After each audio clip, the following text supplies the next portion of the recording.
Today is another curriculum pick video, and we are doing family subjects and read alouds.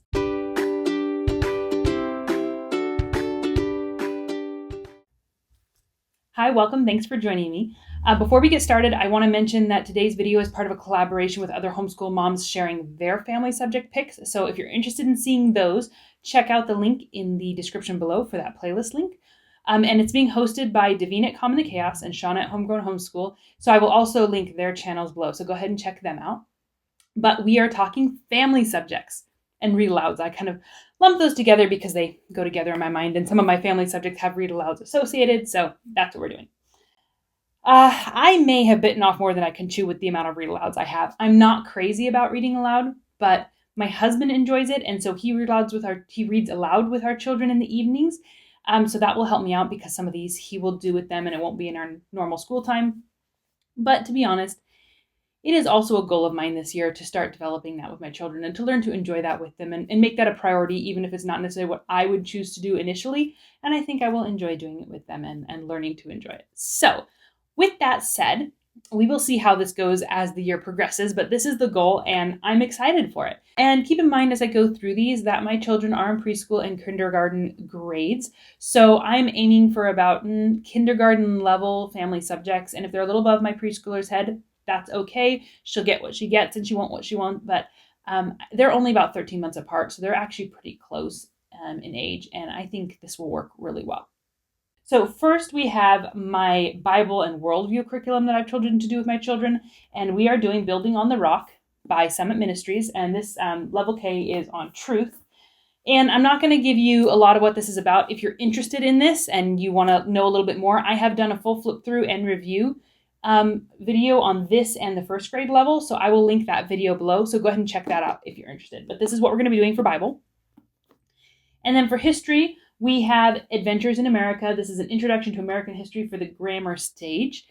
So by that description, if you are familiar with classical, you probably know this is kind of aimed in a more classical direction and Charlotte Mason-y.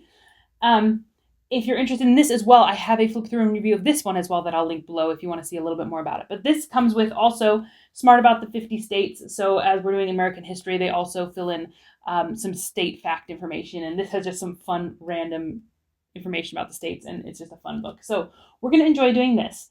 And with this, there's quite a list of read alouds that come along with this. And I'm going to show those to you. Some of them I own, some I've gotten from the library.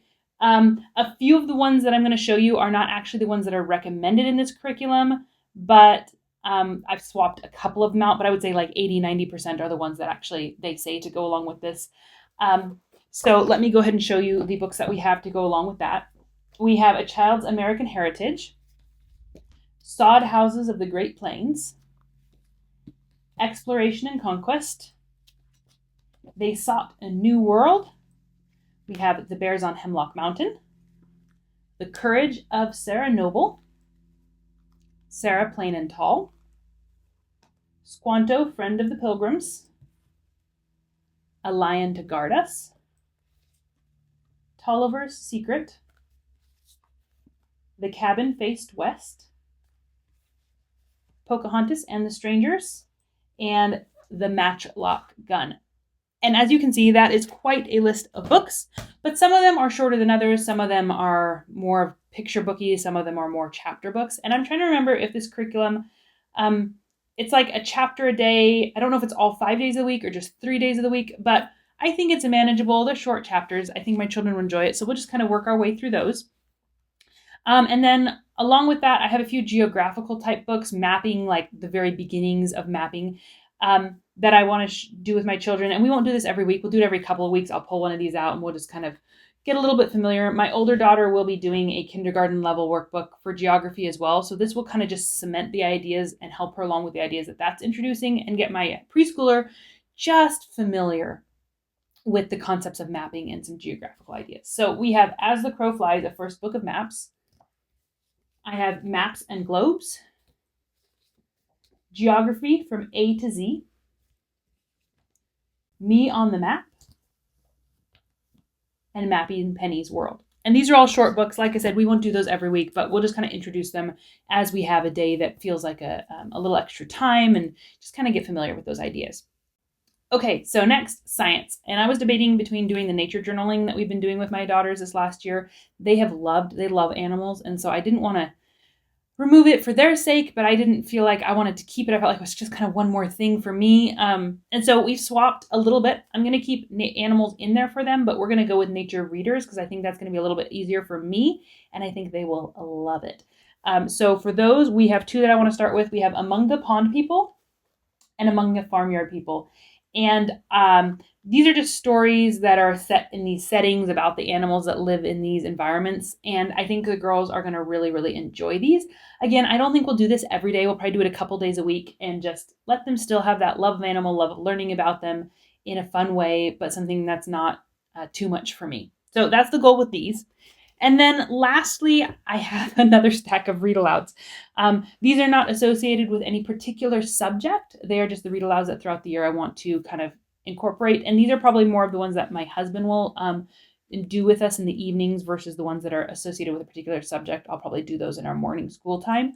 And I'll do some of these as well, but we'll kind of see how it goes throughout the year. But I have Tiger and Tom and Other Stories for Boys. And these are just a collection of short stories with morals and lessons to be learned that I remember my parents reading to us and really enjoying, and them having some really, really good, valuable lessons and being well done. So I look forward to reading this with them. And honestly, this is one that I will pull back into our read alouds a few years. I'm not going to just do this year. We'll pull this back again next year or the year after and kind of keep it coming through because I think these are really good. Another one along those lines is Choice Stories for Children. This is similar to that other one, Tiger and Tom, that I will again keep pulling through moral lessons, just things that are good to learn, conversation starters with your kids about topics that I want to talk with them about. Then we also have The Family Under the Bridge. I have Keep the Lights Burning, Abby. And then I have Grandpa's Box. And this one I am unsure if is a little bit too old for my children or not. So we will start it and kind of see how it goes. I'm not sure if it's going to be a little bit above them. I'm not sure. So we'll see if they enjoy it. We'll do it. Great. And if it's too much, then we'll just set it down and pick it up in a year or two. I also have Trotino's Tale. And then we have two books that kind of are picture books that go along together. We have Betty Green and Gladys Aylward, and this is the Do Great Things for God series on women of the faith. And so I look forward to doing these with them and introducing them to these characters. And along those lines, I also have Hero Tales, a family treasury of true stories from the lives of Christian heroes. So Amy Carmichael, Martin Luther, Dwight L. Moody, John Wesley, Harriet Tubman, Samuel Morris, and more, lots more. But a couple just short stories about their lives, a gentle introduction to those just people that we really admire and look up to and can learn a lot from. So I look forward to introducing them to these as well. And that is it. I say it. That's a lot of reading. So we will see how it goes this year. I'm curious to see if we'll get through everything or not. And I am trying to keep my mind open to being flexible. And if I've done too much, to really sort through and pick which ones are going to do and which ones we'll set aside. But this is the goal, and they love being read too. So I'm hopeful that we'll get through at least most of them and enjoy it and have some great time together, and that I will develop that love of reading with them, and that will become a good family activity for us. So if you enjoy this, please go ahead and like and subscribe. Hit that notification bell so you don't miss it. I do have another video coming out next week on my extracurricular or elective-y type things that aren't your general subjects, but that I also am going to incorporate into our year. So if you want to see that, keep your eyes open. Otherwise, we'll see you around.